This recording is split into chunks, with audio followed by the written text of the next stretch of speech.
A helpless May lay chained to the steel rails, her terrified eyes fixed on her. Tiny Foal trembling beside her as the distant train whistle pierces a dawn air.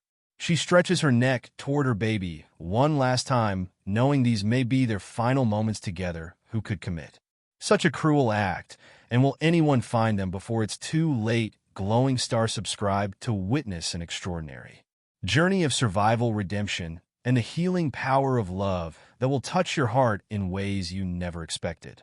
The sun peeked over the Montana mountains, painting the sky in soft shades of pink and gold. The morning air was crisp, carrying the sweet scent of wildflowers and fresh dew across the rolling plains. Birds chirped their morning songs from the trees, lining the dusty road, their melodies blending with the gentle rustling of leaves. It seemed like an ordinary Tuesday morning as Thomas Walker drove his weathered pickup truck toward Highland High School, where he'd shaped young minds for the past 20 years. At 50, Thomas embodied dedication, respected by colleagues and beloved by students for his passionate teaching and unwavering fairness. His history lessons often went beyond textbooks, weaving in wisdom from his own life experiences and quiet faith. But beneath his composed exterior, Thomas carried a heavy burden. 3 years ago, he lost his wife Grace to cancer, leaving him to raise their daughter Sarah alone. Now 15, Sarah had grown distant, her teenage rebellion clashing with Thomas's structured approach to parenting. Their once closed bond had frayed, leaving Thomas to wonder if he was doing too much or perhaps not enough. This morning, like many others, his thoughts drifted to Sarah as he drove the familiar route, his fingers absently tapping the steering wheel to the rhythm of an old hymn playing softly on the radio. His quiet reflection shattered at the sound of a desperate whinny carried on the wind. Thomas frowned, easing his foot off the gas pedal. Rolling down his window, he listened intently. The sound came again, more urgent now, accompanied by the frightened cry of a younger horse. Something in that cry made his heart clench. Rounding a bend in the road, Thomas's breath caught in his throat. There on the railroad tracks ahead lay a beautiful Bab M, her coat DD by dirt and terror. Heavy chains bound her to the rails, cutting into her legs as she struggled beside her. A small chestnut foal trembled on spindly legs, pressing against its mother's side, too young and frightened to understand their dire situation. In the distance, a train whistle cut through the morning air like a knife. Thomas slammed on the brakes, gravel spraying as his truck skid to a stop. Dear God, he whispered, his hands already reaching for the door handle. The vibrations in the rails grew stronger with each passing second. The metallic hum, a cruel countdown to disaster. Running toward the tracks, Thomas's mind raced through options. The chains were thick, he'd need tools. Sprinting back to his truck, he grabbed his emergency toolbox from behind the seat, his hands shaking as he fumbled with the latch. The train's whistle blew again, closer now, its warning more urgent. Hold on, he called to the horses. Though they couldn't understand, his hands trembled as he worked at the chains with bolt cutters. The metal stubbornly resistant to his efforts. The May's eyes rolled with fear, but something in Thomas's steady voice seemed to calm her slightly. The FO pressed closer to its mother, letting out soft, frightened whickers. Sweat beat on Thomas's forehead as he fought with the chains. The ground beneath his knees began to vibrate more intensely, and he could see the train now, its massive form growing larger with each heartbeat. Please, Lord, he prayed, putting all his strength into the bolt cutters. Give me strength. With a sudden snap, the first chain broke free. Thomas moved quickly to the next, his movements desperate but focused. The train's horn blared continuously now, the engineer having spotted them. The sound filled the air, drowning out everything except the pounding of Thomas's heart and the mayor's terrified breathing. The second chain gave way just as the train's brakes began to squeal. Come on, Thomas shouted, pulling at the mayor's halter. For a terrifying moment, she resisted, confused and frightened. Then, with her F stumbling beside her, she lurched to her feet. That's guided them away from the tracks, his hands steady on the mayor's neck. Despite his racing heart, they barely cleared the rails when the train thundered past, the rush of wind and noise washing over them like a tidal wave. The F's terrified whinny was lost in the roar, but Thomas could feel its small body trembling against his leg for several long moments after the train passed. Thomas stood, trembling, one hand on the mare's neck, the other reaching to touch the FO. Both horses were shaking, but alive, looking into the mare's deep brown eyes. Thomas saw something that struck him to his core: trust mixed with fear and gratitude. Despite whatever trauma these horses had endured, they hadn't lost their capacity to trust as his breathing steadied. Thomas knew this was just the beginning. These horses needed help, and despite the complications it would add to his already challenging life, he couldn't turn away. His small farm had enough room in the old barn, and something told him these horses had appeared in his life for a reason. Come on, he said softly, stroking the mare's neck. Let's get you both somewhere safe. As he began leading them toward his truck, Thomas couldn't shake the feeling that this rescue would lead to changes he couldn't yet imagine for the horses, for himself, and perhaps most importantly, for his relationship with Sarah. In saving these horses, he might just find a way to bridge the growing gap between himself and his daughter. The morning sun climbed higher in the sky as Thomas carefully guided the mare and FO into his horse trailer, their shadows stretching long across the ground. He was already late for school, but some lessons like compassion, courage, and doing what's right couldn't be taught from a textbook. Today, those lessons had come to life on an isolated stretch of railroad track, where love and quick thinking had snatched two innocent lives from the jaws of death. The morning sun climbed higher as Thomas guided his truck carefully down the gravel driveway of a small farm, the horse trailer swaying gently behind him. Inside, the rescued mare and FO stood quietly there earlier. Terror giving way to exhaustion, the old white farmhouse came into view, its wraparound porch dotted with Grace's wind chimes that still dance in the breeze, their soft tinkling a constant reminder of her presence. As Thomas parked near the weathered barn, he spotted Sarah sitting on the porch steps, her phone in hand and earbuds firmly in place. Her backpack lay beside her, a silent accusation of his lateness for their morning drive to school. She barely glanced up as he stepped out of the truck, but the side of the horse trailer caught her attention. "You're late," Sarah said, pulling out one earbud. Her eyes narrowed as she took in his dirt street clothes and the unfamiliar trailer. "What's going on?" Thomas took a deep breath, choosing his words carefully. "There was a situation this morning. I found some horses that needed help." He moved toward the trailer, and Sarah followed, curiosity temporarily overcoming her usual indifference. The mayor's dark eyes peered out to the trailer slats, still wary, but calmer now. The FO pressed against her, barely visible except for a flash of chestnut coat. Sarah's expression shifted as she took in their condition. The marks with the chains had cut into the mayor's legs, the way both horses trembled slightly. "What happened to them?" she asked, her voice softer than Thomas had heard it in months. "Someone left him chained to the railroad tracks," Thomas replied, watching his daughter's face carefully. "I found them on my way to school." Sarah's eyes widened, a flash of something, guilt, fear, crossing her face before she masked it with practice. "Teenage Newland, that's messed up," she muttered, taking a step back from the trailer. Thomas nodded, moving to open the trailer's back gate.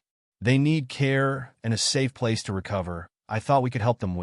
Sarah's defenses visibly rose. "Dad, I have my own life. I can't just drop everything to play Horsener." "I'm not asking you to drop everything," Thomas said patiently, lowering the ram, "but these horses need help, and helping others used to matter too." He paused, remembering how Grace had always encouraged Sarah's natural compassion. "Your mother would have been the first to take them." And Sarah's face hardened at the mention of Grace. "Yeah. Well, Mom's not here, is she?" She snapped, turning away, but she didn't leave. Instead, watching from a distance, as Thomas slowly saw a AM and F from the trailer in the morning light. Their condition was even more apparent. The mare's bay coat was dull and patchy, her ribs visible beneath her skin. The foal, though thin, showed signs of better care. Someone had been feeding him, at least. They followed Thomas hesitantly to the small paddock beside the barn, there, heads low and steps uncertain, as Thomas filled a water trough and scattered some. He heard footsteps behind him. Sarah stood at the paddock fence, her expression unreadable as she watched the horses approach. "The food they need names," she said quietly. Thomas smiled, recognizing the small olive branch any Suggestions. Sarah studied the horses for a moment. Hope, she said, finally nodding. Toward the mayor because she didn't give up. Her voice caught slightly, and maybe. Lucky for the foe, since they made it out alive. Those are perfect names, Thomas. Agreed. His heartwarming at this glimpse of his daughter's softer side. Their moment was interrupted by the rumble of an approaching car. Thomas turned to see Mrs. Henderson's sedan pulling up the driveway, her face grave as she parked and stepped out. The elderly woman had been their neighbor for years, and Lil escaped her notice in their small community. Thomas, she called, walking toward them. I heard about what happened this morning. Her eyes darted to Sarah, who suddenly seemed very interested in her phone again. Some kids from town were talking about those horses, said they were involved somehow. Thomas felt Sarah stiffen beside him. Mrs. Henderson continued, her voice heavy with concern. I heard mentions of Jake Miller and his crowd. Your Sarah's been spending time with them lately, hasn't she? The pieces began falling into place. Sarah's reaction to the horses, the flash of guilt in her eyes, her recent rebellious behavior. Thomas looked at his daughter, but she was already backing away, her face closed off once more. I'm going to be late for school, she muttered, grabbing her backpack from the porch. I'll get a ride with me, as Sarah. Thomas called after her, but she was already pulling out her phone, presumably to text her friend. He watched her retreat around the side of the house, his heart heavy with the weight of this new understanding. Mrs. Henderson touched his arm gently. Those kids have been causing trouble for a while now, nothing too serious until this. But she trailed off, looking at the rescued horses. Sometimes young people need a wake-up call before they go too far down the wrong path. Thomas nodded, his teacher's instin wearing with his parental concern. Thank you for telling me, Eleanor. I'll handle it after Mrs. Henderson left. Thomas stood watching Hope and Lucky explore their new surroundings. The mayor's protective instinct remained strong despite her ordeal, her body always positioned between her Foal and any perceived threat. Yet there was something else in her demeanor, a willingness to trust again, even after humanity had failed her so badly. Thomas pulled out his phone and called the school, explaining he'd need a substitute for the day. Then he began making more calls to the local vet, to the sheriff's office, and finally to the parents of Jake Miller and his friends. This situation needed addressing, not just for the H's sake, but for the teens involved. As he worked, Thomas kept glancing at Hope and Lucky, watching their tentative steps toward recovery. Somehow he knew that helping these horses heal might be the key to healing his own family's wounds. Grace had always said that love showed itself in actions, not just words. Maybe this was his chance to show Sarah what that really meant. The afternoon sun cast long shadows across Thomas's backyard as he watched the small group of teenagers file through the gate. Sarah led the way, her shoulders tense, followed by Jake Miller with his usual cocky stride, now subdued. Behind him came Mia Chun, arms wrapped protectively around herself, and finally Ryan Cooper, his face a mask of force indifference. Hope lifted her head from grazing EY and the newcomers warily. She positioned herself between them and Lucky, who peeked curiously around his mother's legs.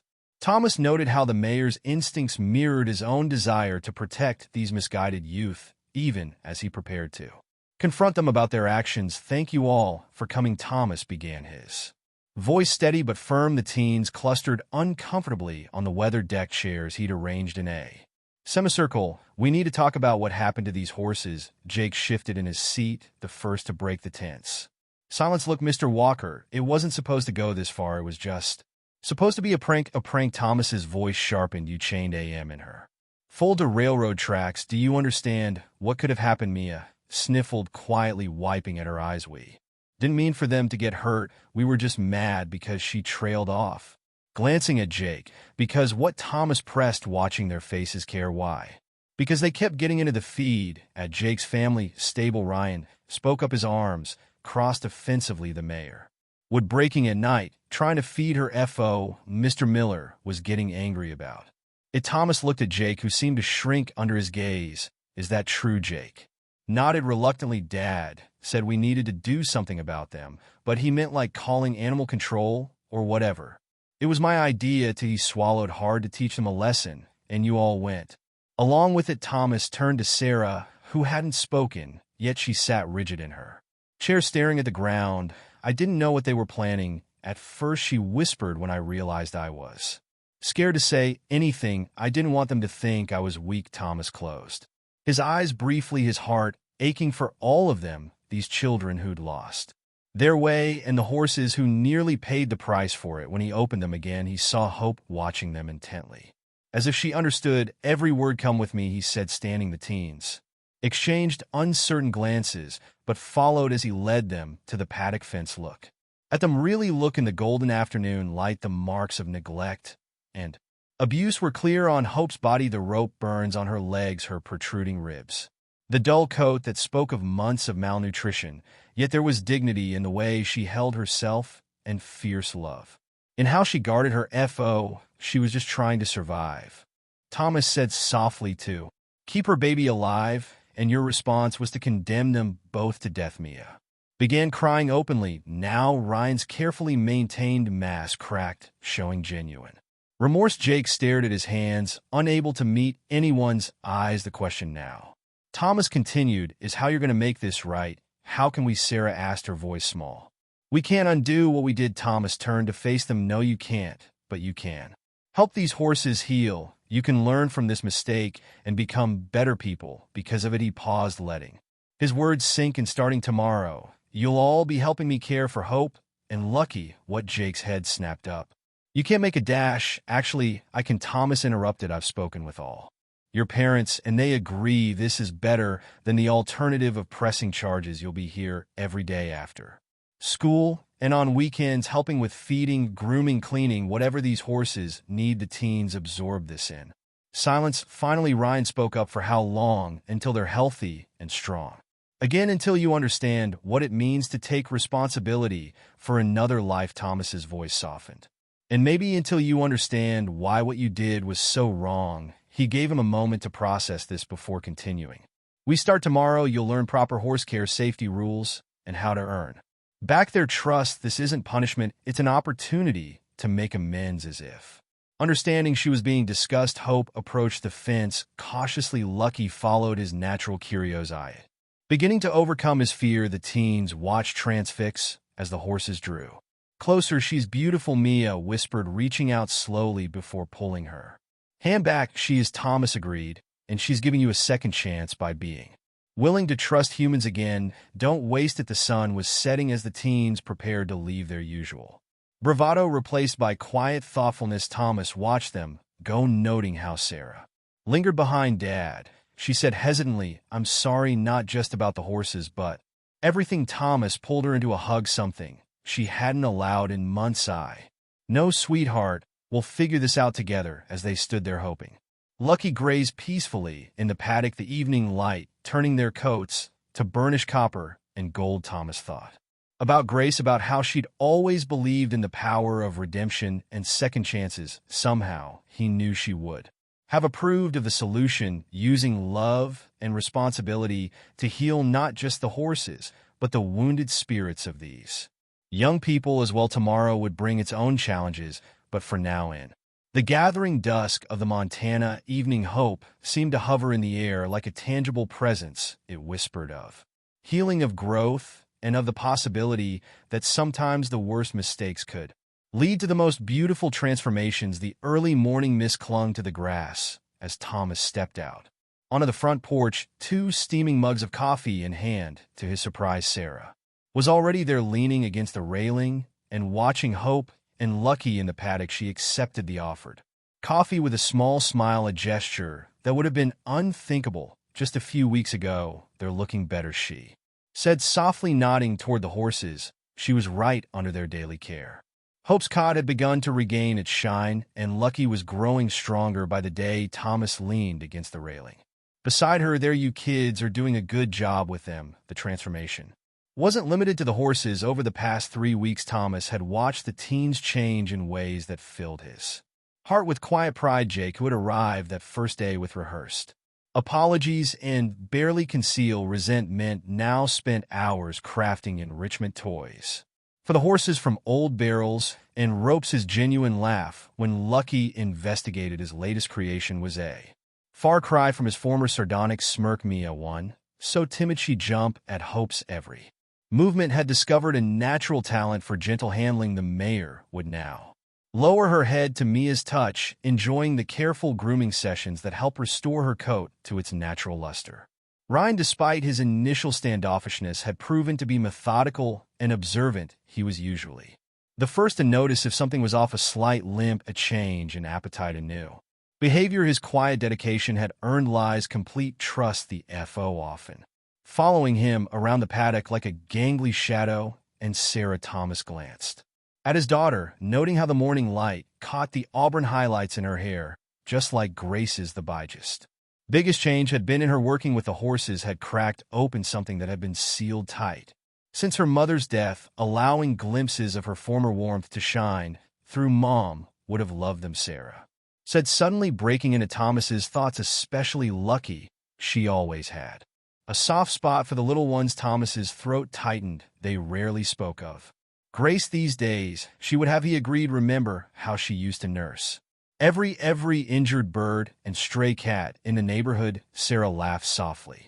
Yes, she never could turn away anything that needed help. She paused, her fingers tightening around her coffee mug. I miss her dad so much, it hurt sometimes. Thomas wrapped an arm around her shoulders, and for once she didn't pull away. I know, sweetheart, I do too. Their moment was interrupted by the sound of approaching vehicles. Jake's pickup truck rattled down the driveway, followed by Mia's mother's minivan. Ryan, as usual, had biked over and was already securing his bicycle to the fence. The morning routine had become almost choreographed: feed and water first, then mucking out the paddock while Hope and Lucky graze in the adjacent field. The teens work with quiet efficiency, their earlier awkwardness replaced by comfortable familiarity.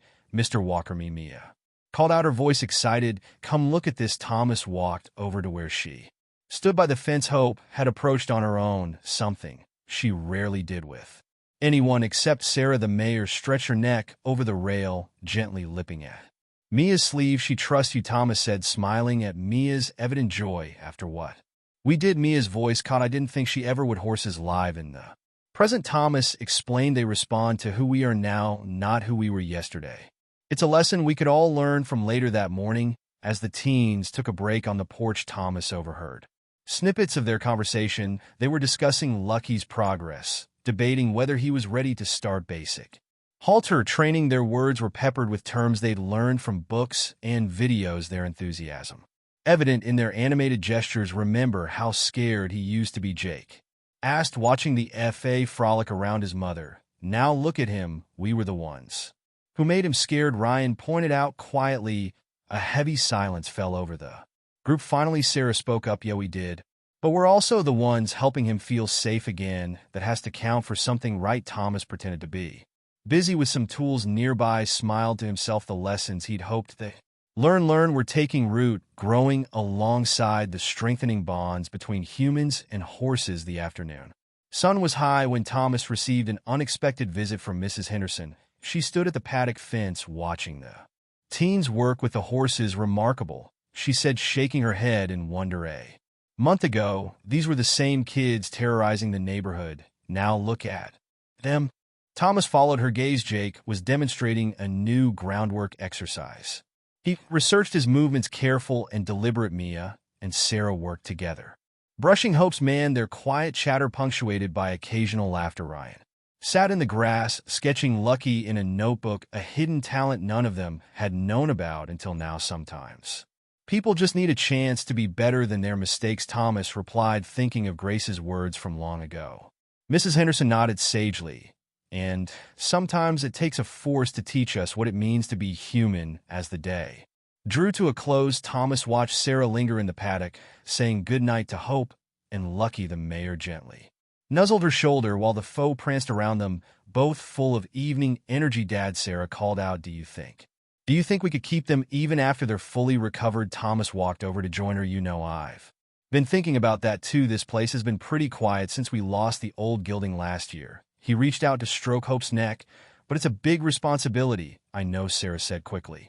But we could do it, all of us. Jake's already talking about building a proper shelter for winter, and Mia's been reading about nutrition, and Ryan dashed. Thomas laughed, holding up his hands, and surrender. We'll talk about it for now. Let's focus on getting them healthy. As they walked back to the house together, Thomas sent up a silent thank you to Grace, to whatever twist of fate had put him on that road that morning, and the two horses who had helped bridge the gap between a father and daughter.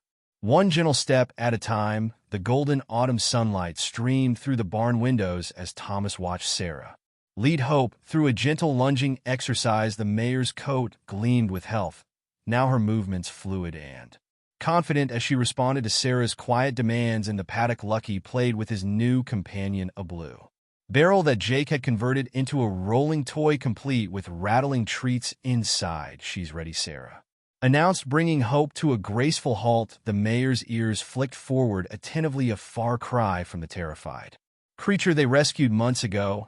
"I think we can start working with the saddle soon," Thomas nodded, impressed by his daughter's growing expertise. The change in Sarah went far deeper than her newfound horse knowledge. The wall she built after Grace's death had gradually lowered, allowing glimpses of her mother's compassion to shine through. "Have you finished your homework?" he asked, more out of habit and concern these days.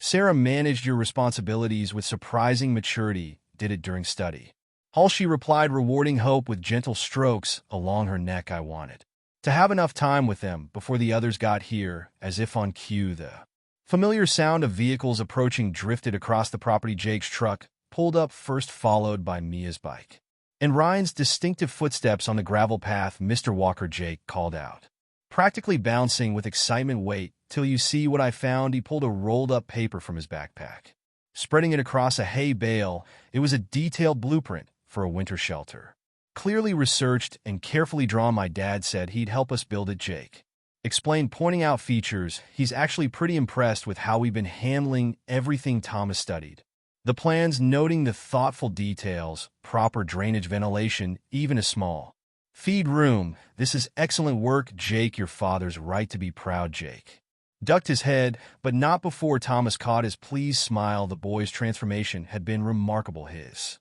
former arrogance replaced by genuine confidence built on accomplishment rather than bravado. Mia approached Hope with her usual gentle demeanor, but there was a new purpose in her steps. "I've been researching natural remedies for Hope's old shoulder scar," she said, pulling out a notebook filled with careful notes. "There's this herb mixture that's supposed to help with tissue healing, and I've been documenting Lucky's growth," Ryan added, showing them his latest sketches. The detailed drawings captured not just the foe's physical development, but his personality, the playful tilt of his head, the curious arch of his neck. As the teens settled into their afternoon routine, Thomas stepped back to observe their movements around the horses. Had become almost choreographed, each person knowing their role, anticipating needs before they arose, more than that they become a team, supporting each other's efforts and celebrating small victories together. Sarah caught his eye across the paddock,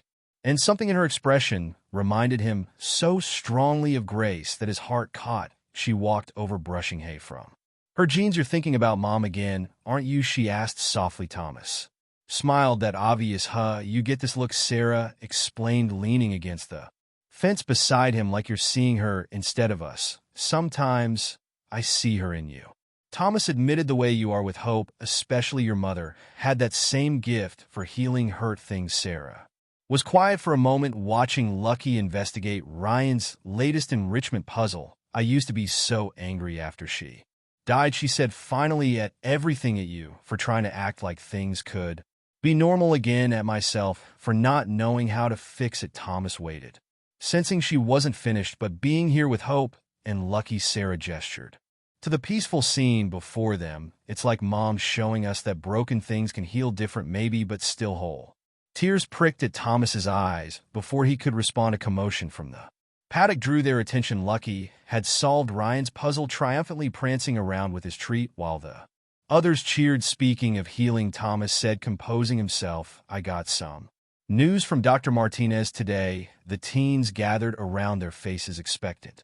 They'd all grown to respect and trust the kind veterinarian who helped care for Hope and Lucky. "She says they're both in excellent health now." Thomas continued, "Hope's old injuries have healed better than she expected, and Lucky's development is right on track." "That's great news," Mia exclaimed, but there was a note of anxiety in her voice. "Does this mean, are they going to be taken away?"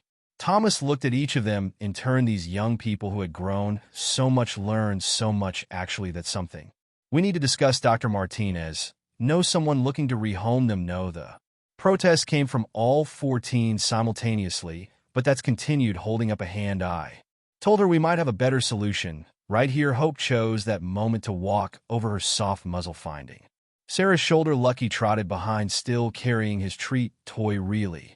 Sarah's eyes were wide with hope. We can keep them. It would be a big commitment. Thomas cautioned. Year-round care, expenses, responsibilities will help, Jake said. Quickly, all of us, we've learned so much, and they trust us now, and dead cash, and we owe them. Ryan finished quietly, not just for what we did before, but for everything they've taught us since. Thomas nodded, emotion thick in his throat. Then I guess we better start building that shelter before winter comes. The excitement that followed was tempered by a deeper current of joy, the kind that comes from knowing you're exactly where you're meant to be, doing exactly what you're meant to do later. As the sun set and the teens reluctantly headed home, Thomas found Sarah still in the paddock. She stood between Hope and Lucky, one hand on each horse, her face peaceful in the fading light. Mom will be proud of us, she said as Thomas approached. All of us. Thomas wrapped an arm around her shoulders, and together they watched the horses grazing in the golden evening light. The wind chimes on the porch tinkled softly, and for a moment he could almost feel Grace's presence in the gentle breeze, in their daughter's smile, and the miracle of healing that had brought their family back together. Yes, he whispered she would. The first snow of winter dusted the Montana landscape like powdered sugar, transforming Thomas's farm into a wonderland of white hope, and Lucky explored their new surroundings with cautious curiosity, their breaths creating small clouds in the crisp morning air. The winter shelter Jake had designed stood proud and sturdy against the backdrop of White Hills, a testament to months of dedicated work and newfound purpose. Inside the warmth of the farmhouse kitchen, Sarah stirred hot chocolate on the stove while Thomas arranged cookies on a platter. The teens would be arriving soon for their usual weekend gathering, no longer mandated caretakers but devoted friends bound together by the journey they'd shared. Did you see Lucky playing in the snow? Sarah asked, laughing at the memory of the young, his first counter with the white stuff. He looked so confused. Thomas smiled, remembering how the now sturdy colt had pranced around, snapping at snowflakes. Just like you, when you were little, your mother used to say you'd try to catch them on your tongue for hours. Sarah's face softened at the mention of Grace. These days, memories of her mother brought more smiles than tears. I miss her, she said quietly, but it's different now, like she's still here, somehow, watching over us. The sound of vehicles approaching drew them to the window. Jake's truck pulled up first, now sporting a trailer filled with hay, his contribution to the horses' winter supplies. Mia arrived next, her parents' car carefully navigating the snowy driveway. Ryan appeared last, having insisted on riding his bike despite the weather. They gathered in the living room, shedding coats and boots, their cheeks pink from the cold. The atmosphere was relaxed, comfortable, a far cry from the tense, guilty teenagers who had first assembled here months ago. The shelters holding up great, Jake reported proudly, warming his hands around a mug of hot chocolate. Dad came by to check it yesterday, said it's better than some of the professional builds he's seen. Hope seems to love it, Mia added. I noticed she's been using the scratching post we installed. Her winter coat is coming in beautifully. Ryan pulled out his latest sketchbook, showing them a series of drawings tracking Li's growth. The gangly FO had developed into a handsome young horse, his mother's gentle spirit shining through in his eyes. Remember when we first found him? Sarah asked softly. The room grew quiet, each person lost in their own memories of that fateful day. I don't know how you can even look at us sometimes, Mr. Walker, Mia said, her voice barely above a whisper. After what we did. Thomas leaned forward in his chair, choosing his words carefully. What matters is it where we start, but where we choose to go from there. You all made a terrible mistake. Yes, but look at what you've done since then. He gestured toward the window, where hoping Lucky could be seen playing in their paddock. Those horses aren't just alive because of me, they're thriving because of all of you. You turned a moment of cruelty into months of dedication and love. That's the true measure of character. Jake cleared his throat, unusually emotional. My dad says I'm different now, says he's actually proud of me. He paused, running a hand through his hair. I'm thinking about studying echo and therapy after graduation, maybe. Help other kids the way Hope and Lucky helped us. I've been volunteering at Dr. Martinez's clinic. Mia shared.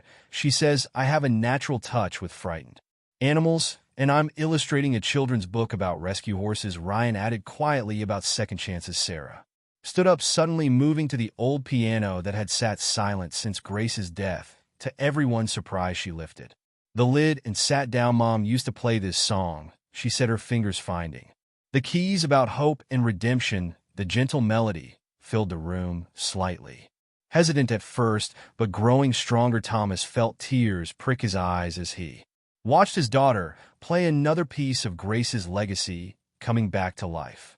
Through the window, they could see Hope lift her head at the sound, her ears pricked forward, Lucky pressed against her side, their dark coats stark against the pristine snow. The scene was peaceful, perfect, a visual representation of how far they'd all come. Thomas said, when the last notes faded, Grace always believed that love shows itself in actions, not just words. She would have been proud of all of you. Do you think? Sarah hesitated, then continued. Do you think she somehow led you to that railroad track that morning like she was watching over us? Thomas touched the small wooden cross he still wore around his neck. I don't know for sure, he said thoughtfully, but I do know that sometimes the worst moments in our lives can lead to the most beautiful transformations. Maybe that's the real miracle. They spent the rest of the afternoon together, sharing stories and laughter, taking turns checking on the horses as the winter sun began to set, casting long shadows across the snow. Thomas stood on the porch watching his extended family. Sarah and Mia were teaching Hope a new trick, their giggles carrying on the crisp air. Jake and Ryan had rigged up a new toy for Lucky, their former and an agonism replaced by easy friendship. The horses moved between them with complete trust, no trace remaining of their traumatic past. Looking up at the twilight sky, Thomas whispered a quiet thank you to Grace, to God, to whatever divine intervention had brought these broken souls together. The wind chimes tinkled softly in response, and for a moment he could almost feel his wife's presence beside him. Later, as the teens prepared to leave, they gathered for one last look at the horses. Hope and Lucky stood silhouetted against the darkening sky, their breath visible in the cold air, their forms strong and proud. Beautiful, aren't they? Sarah said, standing beside her father.